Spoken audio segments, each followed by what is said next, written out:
গতকাল অর্থাৎ 12ই জুন 2025 আহমেদাবাদ সাক্ষী থাকলো এক মর্মান্তিক বিমান দুর্ঘটনার। এয়ার ইন্ডিয়াস ফ্লাইট 171 যা লন্ডনের উদ্দেশ্যে যাচ্ছিল, টেক অফের কিছুক্ষণের মধ্যেই ভেঙে পড়ল এই ফ্লাইটটি। এই ঘটনা শুধু গুজরাট নয়, গোটা দেশকে স্তম্ভিত করে তুলেছে। চলুন এই দুর্ঘটনার প্রতিটি দিক আমরা বিস্তারিতভাবে জেনে নিই। গতকাল ফ্লাইট 171 আহমেদাবাদ থেকে লন্ডন হিথ্রো বিমানবন্দরের উদ্দেশ্যে যাত্রা শুরু করেছিল, কিন্তু আকাশে উড়ানের মাত্র কয়েক মিনিটের মধ্যেই সেটি একটি ভয়াবহ দুর্ঘটনার শিকার হয়। বিমানটি মেগনিনগড় এলাকার একটি মেডিকেল কলেজ হোস্টেলের ওপর ভেঙে পড়ে। ঘটনার আকস্মিকতা এতটাই ছিল যে এখানকার স্থানীয়রাও হতবাক হয়ে যায়। প্রাথমিক রিপোর্ট অনুযায়ী বিমানটিতে মোট 242 জন যাত্রী এবং ক্রু সদস্য ছিল।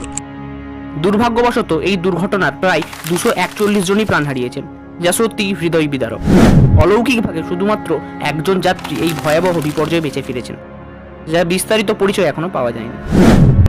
দুর্ঘটনার কারণ এখনো স্পষ্ট নয় এবং এর বিস্তারিত তদন্ত শুরু করা হয়েছে সবেমাত্রই। তবে প্রাথমিক কিছু তথ্য অনুযায়ী টেক অফের 30 সেকেন্ডের মধ্যে বিমানটিতে একটি বিকট শব্দ শোনা যায় এবং কিছু প্রত্যক্ষদর্শী জানান যে এর পরপরই বিমানে আগুন ধরে যায়।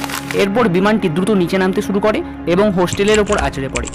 বিমানটির ধ্বংসাবশেষ এতটাই ছড়িয়ে ছিটিয়েছিল যে আশেপাশের এলাকাতেও ব্যাপক ক্ষয়ক্ষতি।